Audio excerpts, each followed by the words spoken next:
En una mansión lujosa a las afueras de la ciudad, una sencilla empleada doméstica es acusada de robar una joya que ha estado en la familia por generaciones. La palabra de los ricos pesa más que sus lágrimas, y ella termina sola, señalada como ladrona, sin defensa ni dinero. Mientras el juicio avanza y todo parece perdido, el niño al que cuidó como a un hijo guarda un recuerdo que puede cambiarlo todo. Un secreto en la oscuridad de la casa amenaza con destruir la reputación de una familia poderosa o devolverle la dignidad a quien nunca dejó de ser honesta. Si alguna vez has sentido que la vida puede darte una segunda oportunidad, déjanos tu like ahora mismo y quédate hasta el final de esta historia. Clara Mendoza llevaba varios años trabajando como empleada doméstica en la mansión de la familia del Valle, una de las más ricas e influyentes de la región. Cada mañana llegaba antes del amanecer, encendía las luces de la cocina, ponía el café a calentar y comenzaba a limpiar los enormes salones de la casa como si fuera un ritual silencioso que conocía de memoria. Pasaba el paño por los muebles antiguos, quitaba el polvo de los retratos familiares y acomodaba cada pequeño detalle con un cuidado casi maternal, como si aquel lugar también formara parte de su propia historia. Nunca llegaba tarde, nunca se quejaba. Hablaba poco, pero saludaba a todos con respeto, siempre con una sonrisa discreta y cansada. Con el tiempo, había conquistado la confianza de casi todos en la casa, sobre todo de Tomás, el hijo pequeño del señor de la mansión, Julián del Valle. El niño se había encariñado con ella desde muy chico y solía seguirla por los pasillos, haciéndole preguntas, contándole secretos infantiles y pidiéndole que le preparara sus galletas favoritas. Para Tomás, Clara no era solo la muchacha de la limpieza, era casi una segunda madre, alguien que lo escuchaba cuando nadie más parecía tener tiempo. Julián del Valle era un hombre serio, viudo desde hacía algunos años. Dirigía la empresa familiar, Del Valle Holdings, con mano firme, acostumbrado a tomar decisiones difíciles y a vivir rodeado de personas que lo respetaban más por su dinero que por verdadero afecto.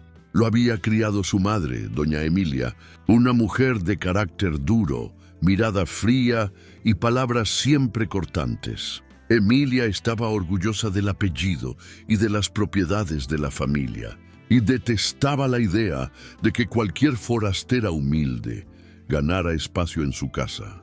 Por eso, aunque nunca lo dijera abiertamente, jamás había aceptado a Clara. Cada vez que la veía jugar con Tomás, cantarle o consolarlo cuando extrañaba a su madre fallecida, sentía que esa mujer pobre estaba ocupando un lugar que no le correspondía.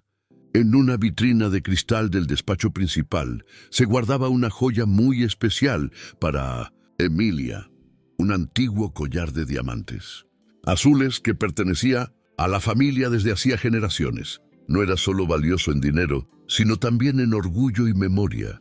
Siempre que recibía visitas importantes, Emilia hacía algún comentario sobre la pieza, como si la joya confirmara su superioridad sobre los demás. La noche en que todo comenzó, el collar fue visto por última vez en aquella vitrina, perfectamente acomodado sobre su estuche de terciopelo. A la mañana siguiente, Emilia entró en el despacho para mostrarlo a una amiga y, al abrir la vitrina, soltó un grito que estremeció la casa. El collar había desaparecido. De inmediato, sus ojos buscaron a quién culpar, y no tardó ni un minuto en decidir a quién señalar. Para ella, la única sospechosa posible era Clara, la única extraña que tenía acceso a casi todos los cuartos. Nadie más podría haberlo tocado, murmuró con los labios tensos de rabia, convencida antes incluso de que hubiera una investigación. En lugar de revisar con calma, de preguntar o de comprobar cámaras y llaves, Emilia fue directo al punto. Caminó hasta el salón, donde Clara estaba terminando de limpiar una mesa y, delante de otra empleada, la acusó con voz firme. El collar de la familia Del Valle había desaparecido y ella era la principal responsable. Clara se quedó paralizada. Sintió un vacío en el estómago, como si el suelo se abriera bajo sus pies. Jamás había tocado esa joya. Ni siquiera se atrevía a mirar la vitrina por demasiado tiempo, porque sabía que ese tipo de cosas no pertenecían a gente como ella. Con la voz temblorosa trató de explicarse. Dijo que no tenía necesidad de robar nada, que toda su vida se había sostenido con trabajo honesto. Pidió que revisaran bien la casa, que preguntaran a todos, que comprobaran si alguien había entrado la noche anterior. Pero Emilia no estaba dispuesta a escuchar. En cuestión de horas, la acusación llegó a oídos de Julián. Él no había visto nada, no tenía pruebas, pero conocía el carácter de su madre. Emilia le aseguró que no había duda, que Clara era pobre, que la tentación de un objeto así podía ser demasiado grande para alguien de su condición.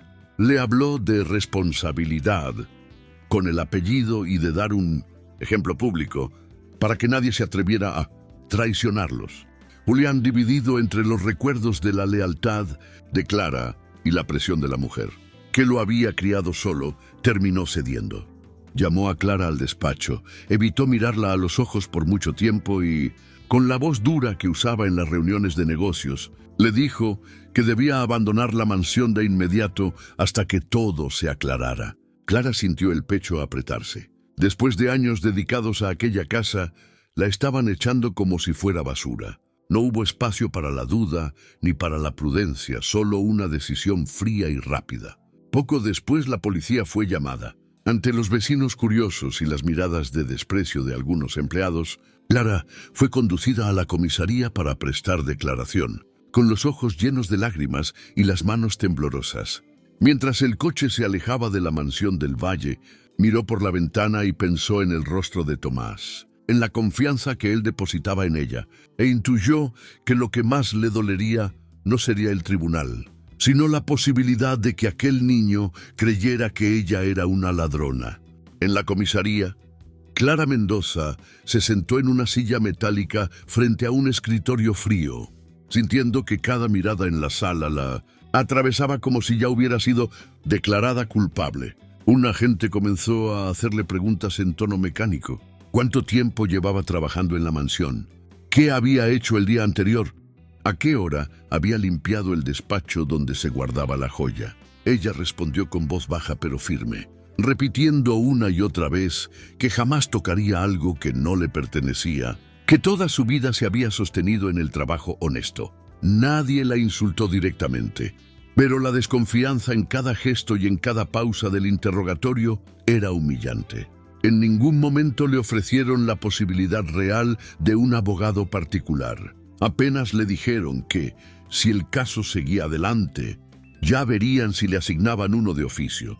Cuando por fin la dejaron regresar a su pequeña casa, el sol ya empezaba a ocultarse detrás de los edificios. Mientras caminaba por las calles de su barrio humilde, Clara notó cómo algunos vecinos susurraban y desviaban la mirada al verla pasar. Los rumores corrían más rápido que la verdad, y en cuestión de horas su nombre ya estaba mezclado con la palabra ladrona. Al llegar, cerró la puerta con cuidado y se dejó caer en una silla, llevando las manos al rostro. Lloró en silencio durante largos minutos, recordando cada mañana en la mansión, cada plato lavado, cada noche en que se quedaba hasta tarde para que todo quedara impecable. Lo que más le dolía no era la amenaza de un juicio, sino imaginar el rostro de Tomás escuchando que ella había robado, y el riesgo de que aquel niño creyera esa mentira. Días después, una carta oficial llegó a su buzón, convocándola a presentarse ante el tribunal como acusada por el supuesto robo del collar. Clara nunca había estado en una sala de audiencias. No entendía de leyes ni de términos jurídicos y no sabía siquiera por dónde empezar. Intentó pedir ayuda a algunas personas conocidas para encontrar un abogado económico, pero muchos se mostraron esquivos. Algunos temían enfrentarse a la familia del Valle, otros simplemente no querían complicarse la vida. Clara sentía que el peso del mundo caía sobre sus hombros. Por las noches apenas lograba dormir. Se sentaba al borde de la cama, mirando el suelo, repasando en su mente el día en que la joya desapareció, la hora exacta en que entró al despacho. ¿Quién más había pasado por ahí? ¿Qué voces había escuchado en el pasillo? Ninguno de esos recuerdos parecía suficiente para demostrar su inocencia. La única luz en medio de tanta oscuridad apareció una tarde, cuando escuchó unos golpes suaves en la puerta. Al abrir, se encontró con Tomás, con una pequeña mochila a la espalda y los ojos llenos de lágrimas. Él había salido de la mansión con la excusa de ir al jardín, pero en realidad había tomado el camino hacia la casa de Clara, guiado por la nostalgia. Sin decir una palabra, corrió hacia ella y la abrazó con fuerza, como si tuviera miedo de que desapareciera otra vez. «Yo no creo que tú hayas hecho eso», murmuró, apretando aún más el abrazo. Le contó que la casa estaba distinta, que nadie reía, que los empleados susurraban y que su abuela repetía cosas malas sobre ella todo el tiempo. Clara se agachó, le secó las lágrimas y le sonrió con tristeza, tratando de transmitir calma al niño, aunque por dentro se sintiera rota. Tomás sacó de su mochila un dibujo arrugado. Él y Clara de la mano frente a la mansión, con un sol grande en la esquina del papel. «Así quiero que sea otra vez», dijo con la sinceridad desarmante de los niños. Aquel gesto sencillo llenó el corazón de Clara de una fuerza que ya creía perdida. Sabía que el niño no podía ayudarla con abogados ni con dinero, pero el hecho de que él siguiera creyendo en su inocencia, cuando casi todos parecían haberla condenado, era como un soplo de vida. Después de un buen rato, Clara lo convenció de regresar a la mansión, temiendo que doña Emilia descubriera su ausencia y lo castigara. Antes de irse, Tomás prometió que, pasara lo que pasara, él no diría jamás que creía en la culpa de Clara, porque la verdad era otra. Se despidió con un último abrazo, y cuando la puerta se cerró, Clara sintió que no podía rendirse. En los días siguientes, comenzó a reunir todo lo que pudiera, servir como prueba de su carácter y de su trayectoria. Sacó viejas cartas de recomendación de casas donde había trabajado antes, pequeños mensajes de agradecimiento escritos a mano y hasta fotografías en las que aparecía, sirviendo en eventos familiares, siempre trabajando, siempre discreta. Reunió esos documentos en una carpeta de plástico gastada y, venciendo la vergüenza, se dirigió a un centro de asistencia jurídica en la ciudad. Allí esperó durante horas hasta que un joven pasante de derecho aceptó escucharla. Elogió sus papeles, tomó notas y, aunque admitió que tenía poca experiencia, le dijo que creía en su versión y que intentaría ayudarla dentro de sus posibilidades. Juntos comenzaron a reconstruir la línea de tiempo del día en que el collar desapareció, la hora en que Clara había limpiado el despacho, quién tenía llaves de ese lugar, qué otras personas habían estado cerca, qué zonas de la casa contaban con cámaras de seguridad. Descubrieron que, curiosamente, la cámara más cercana al despacho había dejado de grabar justo en el horario en que, según Emilia, se había producido el supuesto robo. Ese detalle llamó la atención del joven, aunque todavía no sabían cómo utilizarlos a su favor. No era mucho, pero al menos era un punto desde el cual empezar. Clara salió de aquel encuentro con una mezcla de miedo y esperanza. Miedo por saber que se enfrentaba a gente muy poderosa, acostumbrada a ganar siempre, y esperanza porque, por primera vez desde que todo empezó, alguien estaba dispuesto a escuchar su verdad. Mientras tanto, en la mansión del Valle, la versión oficial se repetía como un eslogan: «La empleada de confianza traicionó a la familia», frase que Emilia utilizaba delante de cualquiera que quisiera oírla, construyendo una historia en la cual Clara era, sin duda alguna, la villana. Mientras Clara y el joven pasante intentaban armar una defensa mínima, en la mansión del Valle todo parecía seguir su curso habitual, al menos en apariencia. Emilia no perdió tiempo en tomar el control de la situación. Ordenó a su abogado de confianza, un hombre mayor conocido por defender a familias ricas, que se encargara personalmente del caso. Le pidió que presentara a Clara como una mujer oportunista, alguien que se había acostumbrado demasiado al confort de la casa y que, cegada por la ambición, había decidido tomar lo que no era suyo. Para Emilia, el juicio no era solo un asunto legal, era un espectáculo que debía dejar claro que nadie podía tocar lo que pertenecía a los del Valle sin pagar un precio alto. En poco tiempo, comenzaron a aparecer noticias en periódicos locales y sitios de internet con titulares duros. Empleada doméstica roba una joya ancestral de una de las familias más respetadas de la ciudad. Algunos programas de radio comentaban el caso como si fuera una historia ya resuelta, y en la mayoría de las versiones, Clara era presentada como claramente culpable. Ninguno de esos medios la había escuchado. Todos se apoyaban en fuentes cercanas a la familia. Clara veía su nombre distorsionado en público sin tener cómo defenderse. Sentía que su rostro, que antes pasaba despercebido, agora era conhecido apenas como o de uma suposta ladra. Julián del Valle observaba todo en silencio.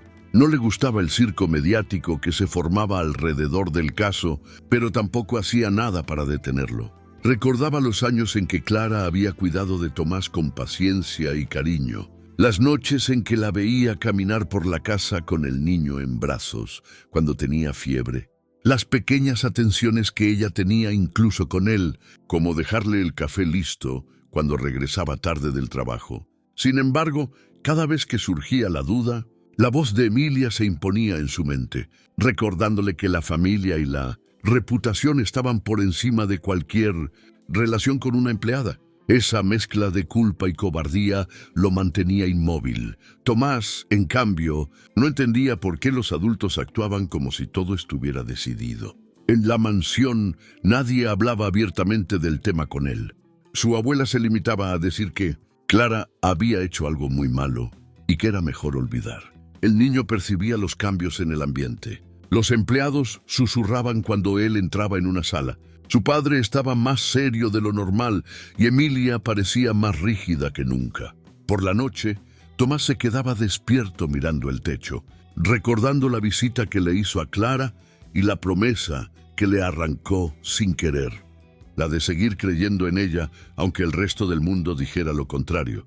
Una noche, incapaz de dormir, Tomás abrió su cajón y sacó el dibujo que había hecho con Clara de la mano frente a la mansión. Miró la hoja por largos minutos, como si buscara una respuesta escondida en esos trazos infantiles. De repente un recuerdo comenzó a surgir, difuso al principio.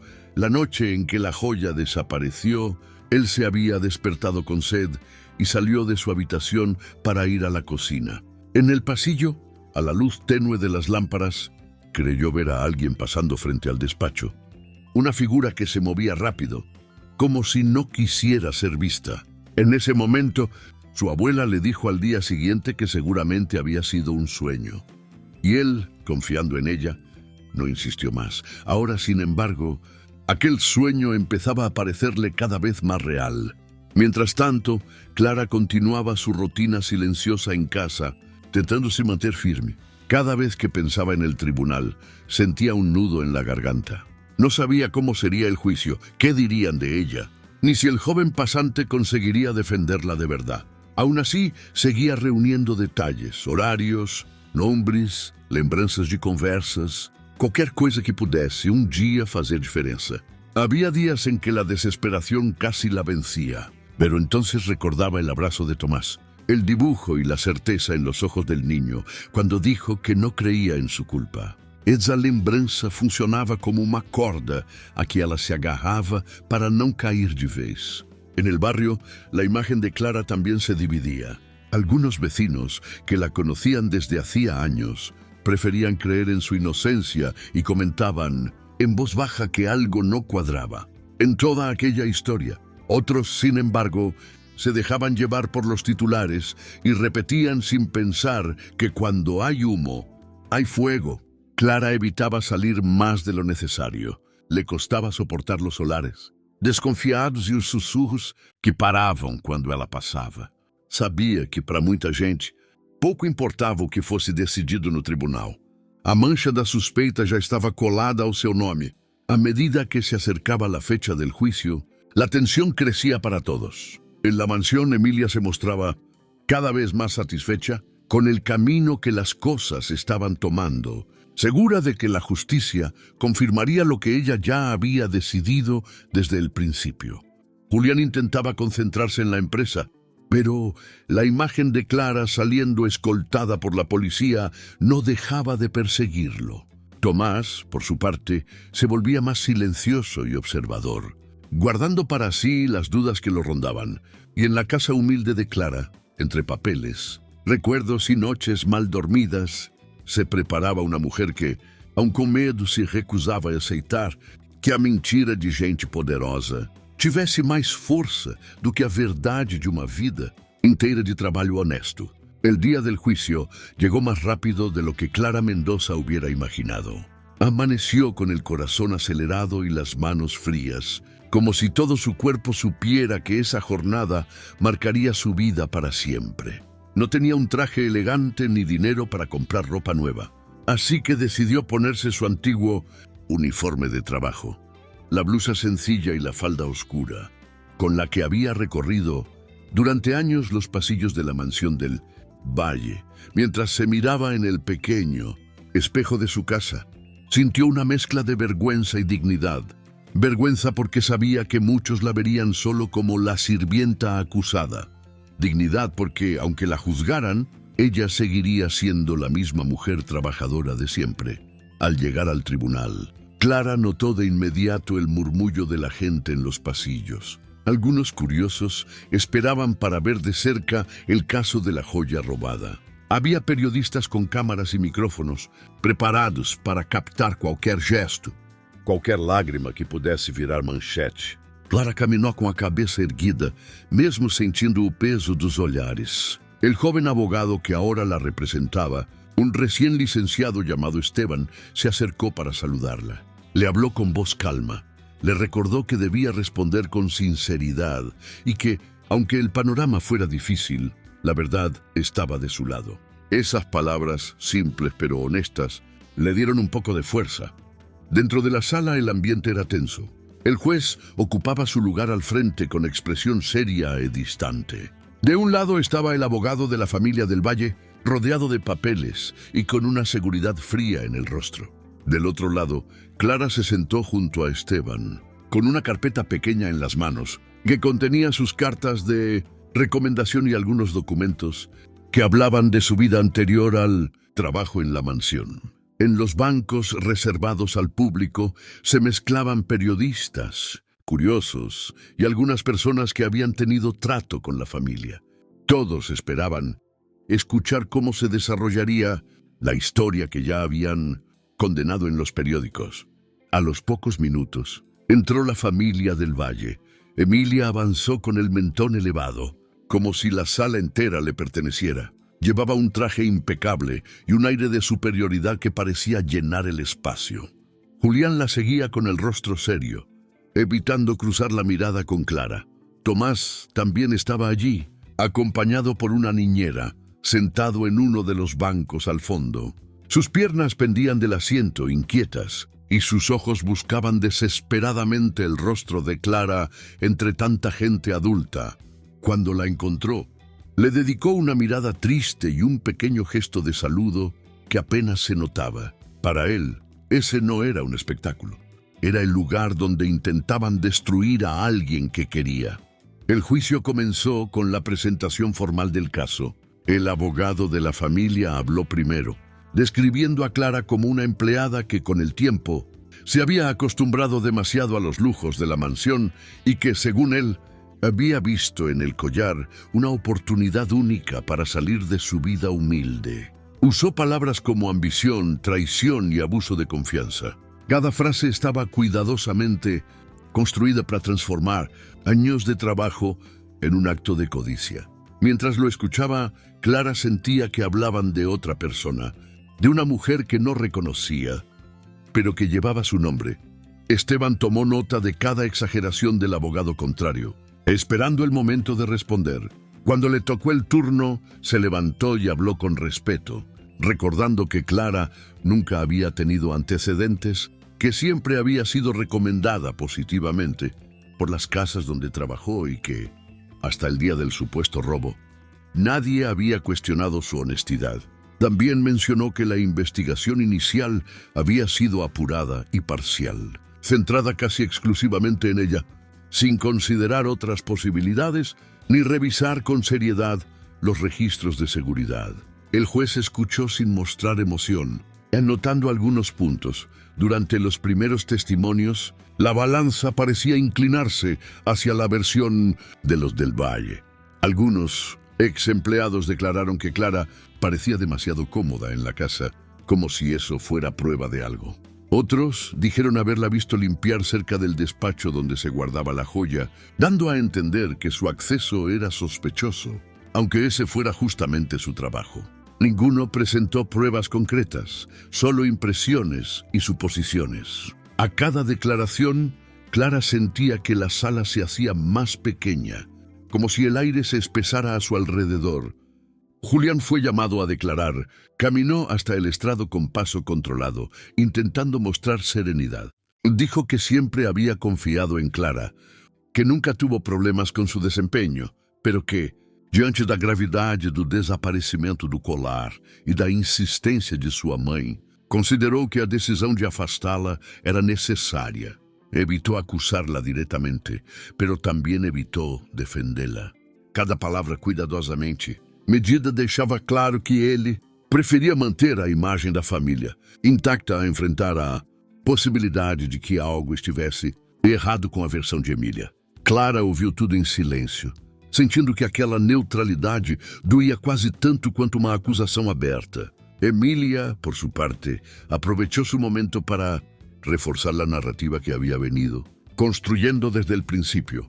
Habló de la historia del collar, de su valor sentimental, de la supuesta ingratitud de alguien que recibió techo y comida y, aún así, se atrevió a traicionarlos. Con voz firme, aseguró que siempre había tenido una sensación extraña respecto a Clara, como si desde el principio hubiera intuido que algo no era del todo confiable en ella. Sus palabras, cargadas de certeza y autoridad social, parecían pesar más que cualquier documento en la carpeta de Clara.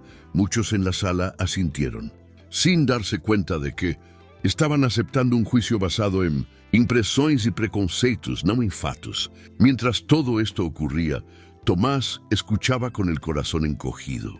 Cada vez que su abuela mencionaba la palabra traición, él recordaba las veces que Clara lo había consolado cuando lloraba por la ausencia de su madre. Cuando el abogado describió a Clara como alguien falsa, el niño recordó cómo ella le preparaba chocolate caliente en las noches frías. Nada de lo que oía encajaba con la mujer que él conocía. Sentía una mezcla de miedo y indignación, pero nadie le preguntaba nada. Era apenas un niño, sentado al fondo, viendo cómo los adultos decidían el destino de alguien que, en su pequeño mundo, era una de las personas más importantes. Al finalizar esa jornada inicial del juicio, Clara salió de la sala con las piernas cansadas y la mente saturada. Parecía que la historia ya estaba escrita, que todo jugaba en su contra. No obstante, al cruzar el pasillo, vio a Tomás abrirse paso entre la gente y correr hacia ella antes de que la niñera pudiera detenerlo. El niño la abrazó sin decir palabra, apenas apretando el rostro contra su cintura. Ese gesto sencillo y valiente le recordó que aunque todo pareciera estar perdido, aún había ojos que veían quién era ella de verdad. Y esa verdad, silenciosa pero firme, sería la única arma que Clara tendría para enfrentar o que ainda estaba por vir. Los días siguientes del juicio fueron aún más pesados para Clara Mendoza. Cada mañana despertaba con el mismo pensamiento. Pronto todo terminaría, para bien o para mal. Esteban, su joven abogado, se reunía con ella antes de cada audiencia para repasar los puntos clave, insistiendo en que se mantuviera tranquila y respondiera solo lo que le preguntaran. Aún así, Clara no podía evitar sentir que cada paso dentro del tribunal era como caminar sobre hielo fino. Sabía que del otro lado había dinero, influencia y una historia cuidadosamente construida para hundirla, mientras que ella solo tenía su palabra y algunos papeles que comprobaban una vida entera de trabajo. Del lado de la familia del Valle, Emília continuaba moviendo los hilos con la seguridad de quien siempre ha tenido el control. Hablaba con periodistas en los pasillos, dejaba frases soltas sobre la decepción de ser traicionado por alguien de abajo y se aseguraba de que cada declaración suya reforzara la imagen de víctima. Para muchos resultaba fácil creerle. Era la matriarca de una familia respetada, bien vestida, articulada, acostumbrada a ocupar lugares de poder. Nadie imaginaba hasta qué punto estaba dispuesta a llegar para proteger su versión de la historia. Julián, aunque comenzaba a sentirse cada vez más incómodo, seguía atrapado entre la lealtad a su madre y la culpa silenciosa que lo perseguía cada vez que recordaba los años de dedicación de Clara. Tomás, en cambio, se iba llenando de dudas y recuerdos. Cada noche, antes de dormir, pensaba en la noche en que la joya supuestamente desapareció. La imagen volvía una y otra vez, él saliendo de su habitación, el pasillo casi a oscuras, la sombra de alguien moviéndose cerca del despacho. Recordaba haber visto a su abuela en el corredor, sosteniendo algo brillante en las manos, y luego escucharla murmurar palabras que en ese momento no entendió del todo. Al día siguiente, cuando trató de contarle lo que había visto, Emilia le dijo que seguramente había sido un sueño, que no debía pensar en eso. Por ser niño, aceptó aquella explicación, pero ahora esa lembrança crecía dentro dele como una verdad incómoda, que no podía más ignorar. Mientras tanto, Esteban seguía revisando documentos y detalles del caso. Descubrió que el registro de la cámara cercana al despacho tenía un apagón justo en la franja horaria en que el collar habría desaparecido. También notó que nadie había investigado realmente a otros moradores de la casa ni al personal con acceso privilegiado. Todo se había volcado sobre Clara desde el primer minuto, como si la conclusión hubiera venido antes de cualquier prueba. Esteban comenzó a hacer preguntas incómodas, a solicitar informações adicionais e a insistir em pontos que o advogado dos Del Valle prefería minimizar. Eso generó una tensión creciente entre las partes y, sobre todo en Emilia, que ya no se sentía tan intocable como al principio. Una tarde, al salir de una de las audiencias, Clara y Esteban caminaron unos metros en silencio antes de que él se detuviera. Con cuidado, le dijo que, aunque el panorama seguía siendo difícil, había cosas que no encajaban en la versión de la familia Del Valle y que valía la pena insistir, especialmente en la extraña falla de la cámara de seguridad y en el comportamiento de algunos empleados que parecían temerosos de hablar. Clara lo escuchó con atención, sosteniendo entre las manos la carpeta de documentos como si fuera un escudo frágil. No entendía de leis nem de estratégias, mas compreendia muito bem o peso da mentira. E por primeira vez em muito tempo, sentiu que talvez a verdade não estivesse tão sozinha quanto ela imaginava. Tu comentário e tu like nos ayudan a seguir creando historias profundas para ti cada día. Muchas gracias por escuchar hasta aquí. Si esta historia está tocando tu corazón, te invito a suscribirte y a contarnos en los comentarios desde dónde nos escuchas. Me encanta leerte. El ambiente dentro de la mansión Del Valle se volvió más denso a medida que avanzaba el juicio. Los empleados caminaban con cautela, midiendo cada palabra, como si el eco de cualquier comentario pudiera llegar hasta los oídos equivocados. Emilia controlaba todo con una mirada aguda. Hacía preguntas aparentemente inocentes, observaba reacciones, anotaba mentalmente quién se mostraba nervioso y quién parecía demasiado interesado en los detalles del caso. Su objetivo era mantener el miedo vivo, porque sabía que el miedo era la mejor forma de asegurarse el silencio. Tomás notaba esos cambios, aunque los adultos pensaran que él no entendía nada. Veía cómo algunas personas evitaban cruzarse con su abuela en los pasillos y cómo otras bajaban la cabeza cuando ella hablaba. Una tarde, mientras jugaba cerca de la escalera, escuchó por accidente a dos empleadas sussurrando que o colar talvez nunca tivesse saído da mansão. Cuando se dieron cuenta de que el niño estaba cerca, cambiaron de tema de inmediato, fingiendo que hablaban de otra cosa.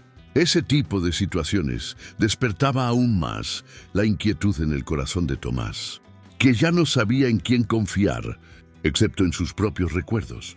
Una noche, reuniendo coraje, Tomás se acercó a su padre. Encontró a Julián en el despacho, mirando distraído por la ventana, como si buscara respuestas en la ciudad iluminada. El niño se sentó frente a él y Después de unos segundos de silencio, preguntó si de verdad creía que Clara había robado el collar. La pregunta lo tomó por sorpresa. Julián tardó en responder. Dijo que las cosas eran complicadas, que a veces los adultos se equivocaban, pero que debían confiar en la justicia. Tomás insistió, mencionó el pasillo, la figura de su abuela, aquello que vio aquella noche. Julián frunció el ceño desconcertado. Antes de que el niño pudiera entrar en más detalles, Emilia apareció en la puerta, con un sorriso tenso, y cortó a conversa, diciendo que ya era hora de dormir. La mirada que le lanzó a Julián dejó claro que no quería que el tema continuara. En paralelo, Esteban no se daba por vencido. Solicitó oficialmente la verificación de los registros de seguridad, insistiendo en la importancia del apagón en la cámara del pasillo. También pidió que se escuchara a más miembros del personal de la mansión, no solo a aquellos que el abogado de la familia había elegido. Esa insistencia empezó a incomodar a quienes estaban acostumbrados a que todo se resolviera discretamente. Algunos funcionários foram chamados novamente a depor e, embora muitos ainda tivessem medo, pequenas contradições começaram a surgir. Horarios que no coincidían, comentarios fuera de lugar, detalles que nadie había considerado importantes al principio. Clara seguía cada una de esas novedades con una mezcla de esperanza y cautela. No quería alimentar ilusiones demasiado grandes, pero tampoco podía negar que algo estaba cambiando. Cada vez que se sentaba frente al juez, sentía menos que era una sombra sin voz, y más que poco a poco, algumas brechas se abrían na história perfeita contada pelos Del Valle. Aún así, el desgaste emocional era enorme. Había días en que, al regresar a su casa, apenas tenía fuerzas para preparar una comida sencilla.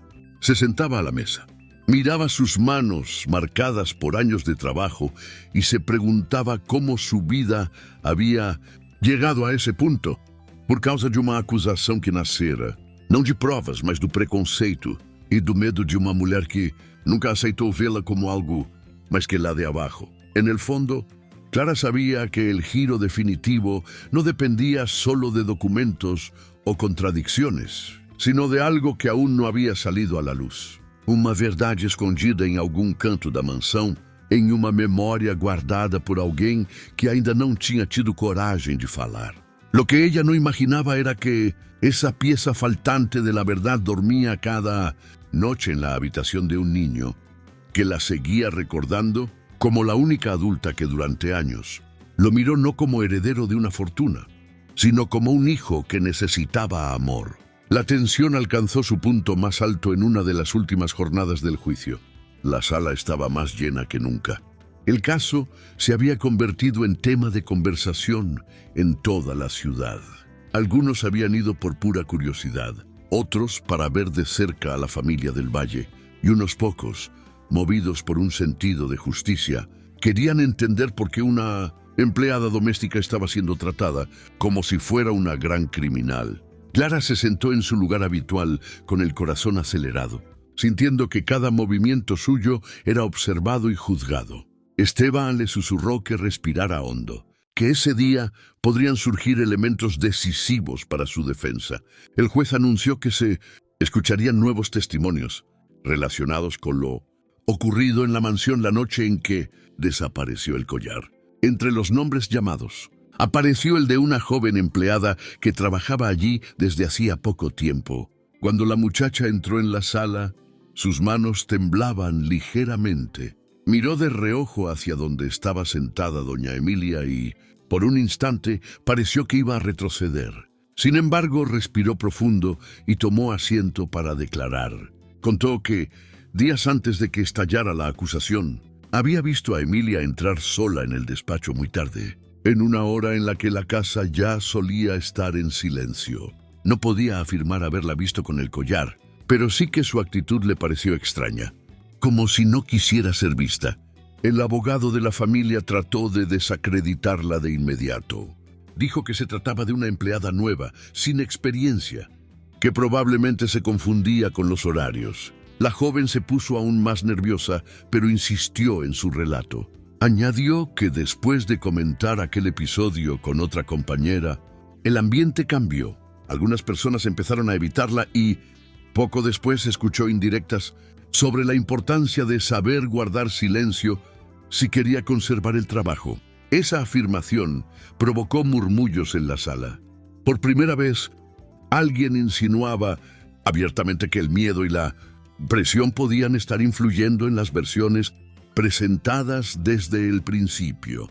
En los bancos del fondo, Tomás escuchaba cada palabra con una atención dolorosa. El relato de la joven encajaba demasiado bien con su propio recuerdo del pasillo en penumbra, de la figura de su abuela moviéndose cerca del despacho. Sintió un nudo en la garganta, una mezcla de miedo y urgencia. Sabía que si seguía callado, la historia continuaría construida sobre una mentira. Miró a su padre, que observaba el testimonio con gesto tenso, y luego a su abuela, cuyo rostro mostraba ahora una dureza casi agresiva. En ese momento Tomás comprendió que nadie hablaría por él. Si quería que la verdad saliera a la luz, tendría que hacer algo que ninguna crianza gosta de hacer: enfrentar a un adulto muy querido y muy temido al mismo tiempo. El juez decidió hacer una breve pausa debido a la agitación general. La gente se levantó, comenzó a comentar en voz baja, y los periodistas salieron casi corriendo para preparar titulares sobre la duda en el caso del collar. Clara permaneció sentada sin saber exactamente qué sentir. Por un lado, el testimonio de la joven empleada abría una grieta importante en la versión de Emilia. Por otro, ella conocía bien la fuerza de un apellido poderoso y temía que, aún así, el peso de la familia del Valle se impusiera por encima de cualquier duda razonable. Esteban se inclinó hacia ella y le dijo, en voz baja, que aquello era un avance, una señal de que la narrativa perfecta empezaba a resquebrajarse. Emilia salió al pasillo con pasos rápidos, seguida de cerca por su abogado. Sus ojos, antes seguros, mostraban ahora un brillo de impaciencia y rabia contenida. Susurró algo al oído del defensor, exigiendo que encontrara la forma de desmentir cualquier declaración que la pusiera bajo sospecha. Estaba acostumbrada a controlar todo y a todos, y la sola idea de ver su nombre vinculado a una posible farsa le parecía insoportable. Para ella no se trataba solo de un collar, sino de mantener intacta la imagen que había construido durante toda una vida. El orgullo y el miedo a perder poder la empujaban cada vez más hacia un punto de no retorno. Cuando la sesión se reanudó, Clara volvió a ocupar su lugar con el mismo cansancio acumulado y, al mismo tiempo, con una nueva chispa de resistencia en el pecho. No sabía cómo usaría Esteban aquel testimonio ni qué peso tendría en la decisión final del juez. Pero sentía que algo había cambiado en la sala. Ya no era únicamente la palabra de una mujer humilde contra la versión impecable de una familia rica. Otras voces comenzaban a admitir que tal vez la verdad no estaba donde todos habían apuntado el primer día. Y entre esas voces silenciosas que aún no se habían manifestado, estaba también la de un niño que por amor y por justicia empezaba a prepararse para decir en público lo que, por miedo, había callado durante demasiado tiempo. Al día siguiente, la tensión en el juzgado se palpaba incluso antes de que el juez asumiera el cargo. Había más cámaras, más murmullos, más ojos atentos esperando un nuevo turno. Clara salió temprano, como siempre, con el mismo uniforme sencillo y el mismo gesto sereno que usaba para ocultar su miedo. Se sentó junto a Esteban, respiró hondo y miró brevemente hacia el sector público. Allí estaba Tomás, una vez más, con las manos entrelazadas sobre las ruedas y la mirada fija en ella, como si hubiera buscado darle fuerzas desde el suelo.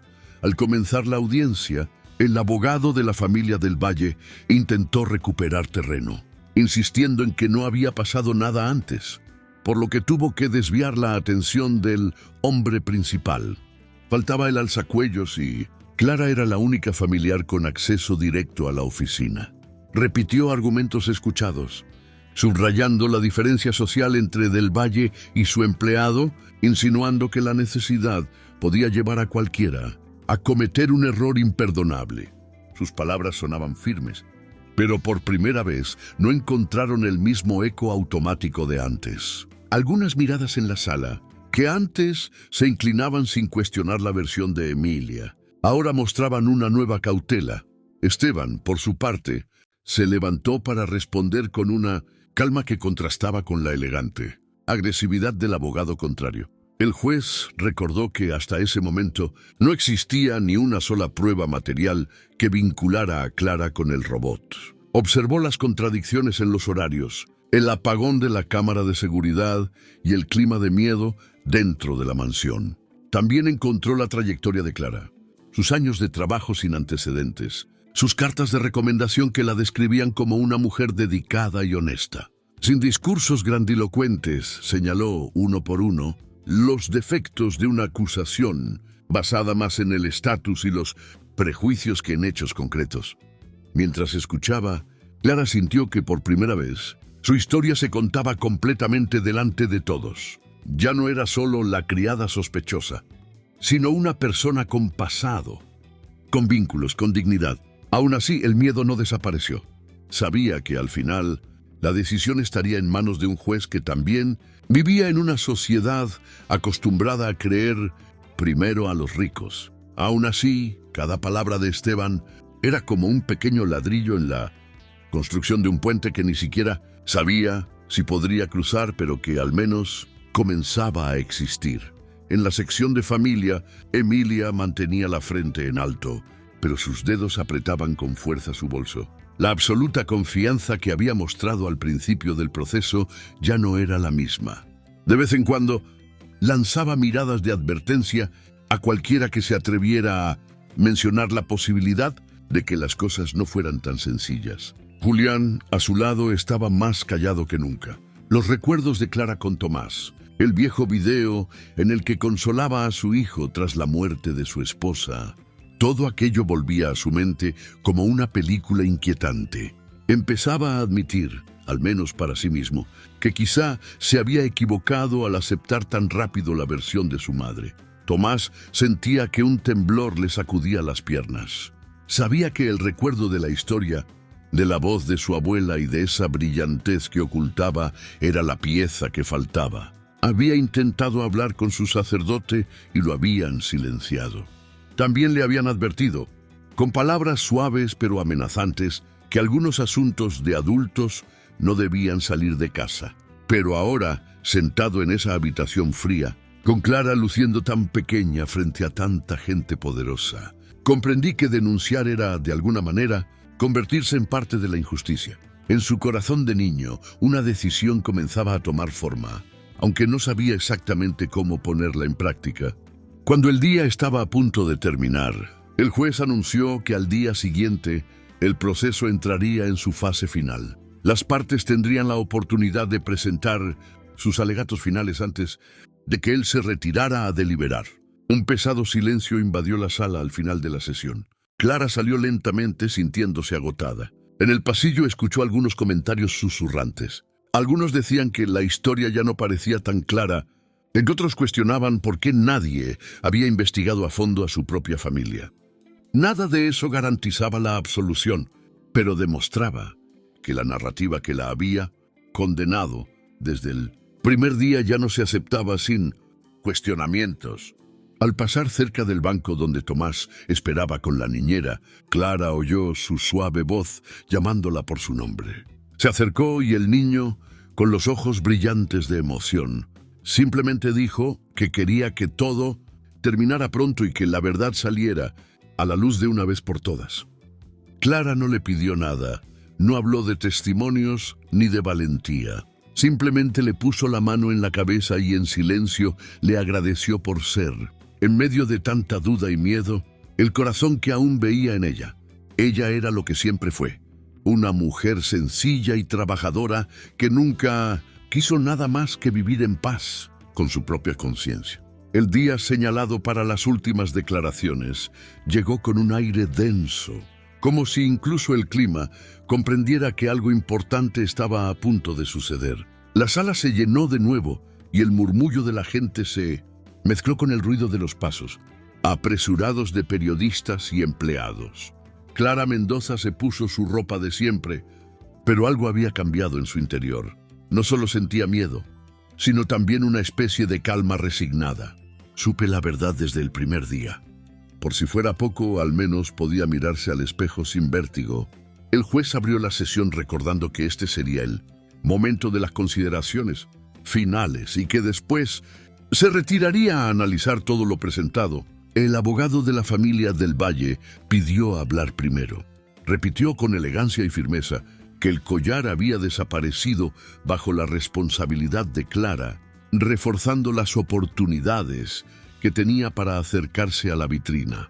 Habló de la confianza rota, del dolor de una familia respetada traicionada en su propio hogar. Intentó minimizar las contradicciones reveladas en los últimos testimonios, afirmando que en toda historia siempre hay detalles confusos, pero que la esencia de los hechos seguía siendo la misma. Cuando le llegó el turno a Esteban, se levantó con la carpeta de documentos en las manos y caminó hacia el centro de la sala. Su voz no era fuerte, pero cada palabra parecía cuidadosamente colocada. Recordó que desde el principio, la acusación se había construido en torno a una sola persona, ignorando otras posibilidades y dejando de lado hechos clave, como la falla de la cámara de seguridad en el pasillo y el clima de miedo en la mansión. Era evidente que no se había encontrado ningún objeto robado en posesión de Clara, que no había registros de incidentes graves ni comportamiento sospechoso en su pasado. Habló de las cartas de recomendación, de los años de servicio impecable, de la confianza que su propio hijo de la casa, Tomás, seguía demostrándole. Mientras Esteban hablaba, Clara observaba al juez, intentando adivinar alguna señal en su rostro neutral. Sabía que muchas veces las decisiones ya estaban tomadas antes siquiera de pronunciar las últimas palabras, pero seguía aferrándose a cada argumento que las defendía. En el sector reservado para la familia, Emilia mantenía la mirada al frente, como si nada pudiera hacerla cambiar de opinión.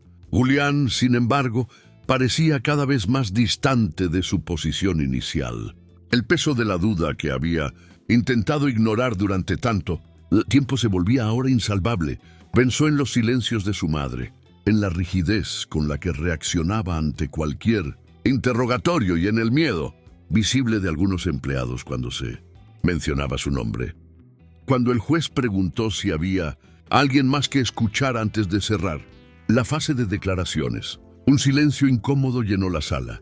Entonces, la voz de un niño insegura pero decidida se oyó de fondo. Yo quiero decir algo. Todos se giraron para ver a Tomás de pie junto al banco donde había estado sentado. La niñera intentó apartarlo, pero él la esquivó. Julián se levantó de inmediato, sorprendido, mientras Emilia palideció un instante, como si la hubiera golpeado una noticia que aún no conocía, pero que ya temía. El juez frunció el ceño y preguntó quién era el niño. Esteban explicó que era el hijo de Julián del Valle, alguien que se había criado en la mansión y que había convivido estrechamente con Clara y la familia. Hubo un breve debate sobre si permitir o no que el niño hablara, pero la insistencia de Tomás, sumada a su condición de testigo directo de la rutina de la casa, terminó de convencer al magistrado. Con cuidado, el niño fue conducido al frente, por donde ya habían pasado tantos adultos. Tomás respiró hondo, apretó las manos y comenzó a hablar con su voz temerosa pero clara. Dijo que, la noche en que todos creyeron que faltaba el collar, se despertó con sed y salió de su habitación para ir a la cocina. Describió la habitación a oscuras, el silencio de la casa y la figura de su abuela cerca de la oficina. Digo que la vi entrar con algo brillante en las manos, que la oí murmurar que sería fácil culpar a alguien por perderse algo. En ese momento muchos rostros se volvieron hacia Emilia, cuya expresión por primera vez se desmoronó visiblemente. El abogado de la familia intentó interrumpir, argumentando que los niños pueden confundir los sueños con la realidad, pero Tomás no se rindió. Repitió con firmeza que recordaba esa noche, que al día siguiente había intentado relatar lo que vio y oyó, pero que su abuela le había dicho que solo fue un sueño y que era mejor no hablar más del tema.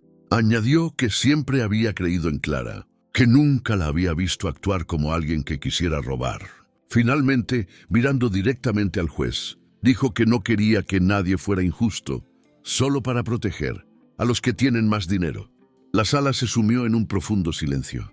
Incluso los periodistas, acostumbrados a la escena, los fuertes, parecieron dudar antes de escribir nada. Julián se llevó la mano a la cabeza, como si de repente muchas piezas de un doloroso rompecabezas encajaran a la vez. Emilia permaneció inmóvil, pero sus ojos delataban una mezcla de furia y miedo que ya no podía disimular. Clara, a su vez, sintió que se le llenaban los ojos de lágrimas, no de desesperación, sino de un alivio que aún no se atrevía a reconocer del todo. El juez, visiblemente impactado, agradeció a Tomás su testimonio y ordenó suspender la sesión unos minutos. Era necesario, en sus palabras, reflexionar sobre la gravedad de lo que se acababa de decir. A medida que la sala se vaciaba parcialmente, la gente empezó a susurrar que tal vez la historia no era la que les habían contado desde el principio. Por primera vez, el peso de la palabra de un niño superó la narrativa perfectamente, construida de una familia poderosa, abriendo un espacio real para que la verdad finalmente encontrara su camino. Cuando la sesión se reanudó, el ambiente en la sala ya no era el mismo. Algo se había quebrado en la imagen impecable de la familia del Valle, y era imposible fingir que nada había pasado. El juez, con el rostro serio, anunció que, a la luz del testimonio de Tomás, se había ordenado una revisión detallada del despacho de doña Emilia y de los espacios bajo su control directo. Explicó que durante esa búsqueda, las autoridades habían encontrado un pequeño cofre oculto en un compartimento discreto del escritorio, y que dentro de él se hallaba el antiguo collar de diamantes azules. Intacto, el murmullo fue inmediato.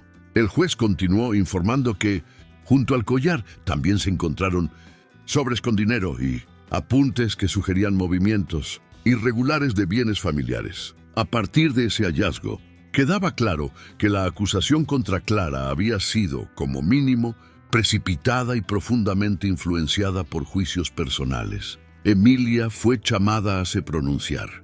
Tentó explicar que había guardado la joya para protegerla de otros posibles robos, que nunca pensó que la situación llegaría tan lejos. Sin embargo, sus palabras sonaban frágiles frente a la secuencia de fatos, ao depoimento do próprio neto y a los registros encontrados. Cuando llegó el momento de dictar la decisión, la sala quedó en absoluto silencio. El juez recapitula los principales puntos: la falta de pruebas materiales contra Clara, la falla sospechosa de la cámara de seguridad, el clima de miedo dentro de la mansión y, finalmente, el descubrimiento del collar en poder de Emilia. Con voz firme, declaró que no existía ninguna evidencia que acreditara que Clara Mendoza hubiera robado la joya. Por el contrario, los nuevos elementos indicaban que había sido injustamente señalada, víctima de un proceso marcado por el prejuicio y por el abuso de poder. Por ello, la declaró inocente de todos los cargos y determinó el cierre del caso en su contra.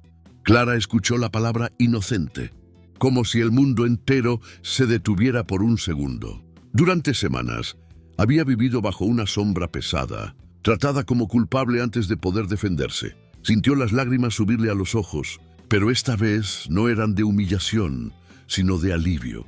Esteban, a su lado, le apretó el hombro y le dijo en voz baja que su perseverancia había valido la pena, que la verdad, aunque tardara, había encontrado una salida. Clara respiró hondo, consciente de que nada apagaria o que tinha vivido, pero também de que, a partir daquele instante, podia voltar a caminhar sem carregar uma culpa que nunca foi sua. Al salir de la sala, Julián se acercó a ella con paso inseguro, como quien se aproxima de alguien a quien debe mucho más que una disculpa. Admitió que había sido cobarde, que se dejó llevar por el miedo al escándalo y por la influencia de su madre. Dijo que, en el fondo, siempre había sabido que Clara no era capaz de un acto así, pero que preferiu calar cuando debería ter duvidado da versión más conveniente. Clara lo escuchó sin interrumpirlo. No podía fingir que nada había pasado, pero tampoco quería vivir presa del resentimiento. Le respondió que el perdón no borraba el dolor, pero que ella elegía no cargar odio en el corazón. Lo único que pedía era que de ahora en adelante nunca más se dudara de su honra con tanta facilidad. Tomás corrió hacia ella y la abrazó con la misma fuerza con la que lo había hecho en los momentos más difíciles. «Yo sabía que tú no habías hecho nada», repetía con una mezcla de orgullo y emoción. Clara acarició su cabello, agradeciendo en silencio la valentía de aquel niño que se atrevió a decir la verdad cuando tantos adultos habían preferido callar. Sabía que sin su testimonio, quizá el collar habría seguido escondido y la mentira habría triunfado una vez más. A partir de entonces, guardaría para siempre la lembrança daquele abraço como um símbolo de que, às vezes, é o coração mais pequeno quien enxerga con más clareza. Con el tiempo, la vida en la ciudad siguió su curso. Algunos continuaron repitiendo viejos rumores. Otros, en cambio, empezaron a mirar a Clara con un respeto nuevo. Ela sabia que nem todo mundo mudaria de opinião, porque é fácil acreditar na culpa de quem é. Humilde e difícil aceitar que a verdadeira falha pode estar em quem sempre foi visto como intocable. Aún así, decidió volver a trabajar, reconstruir paso a paso su reputación y recuperar la tranquilidad de sus días. Lo haría con la cabeza en alto, consciente de que había resistido a una prueba dura sin traicionarse a sí misma. Para Clara, aquella historia no era solo sobre un collar perdido y encontrado, sino sobre la dignidad de una vida entera de esfuerzo. Aprendió que la injusticia puede ser ruidosa, pero que la verdad, cuando encuentra una brecha, tiene una fuerza que nadie logra silenciar del todo. Y sobre todo entendió que, incluso en los momentos más oscuros, siempre puede aparecer una mano sincera, aunque sea la de un niño, dispuesta a sostenerte para que no te caigas. Si esta historia te recordó que todos merecemos una segunda oportunidad, compártela con alguien especial. Y si aún no lo has hecho, suscríbete a Amor Sincero. Aquí te esperamos cada día con un nuevo relato lleno de vida y emociones. Déjame un corazón en los comentarios si esta historia tocó tu alma.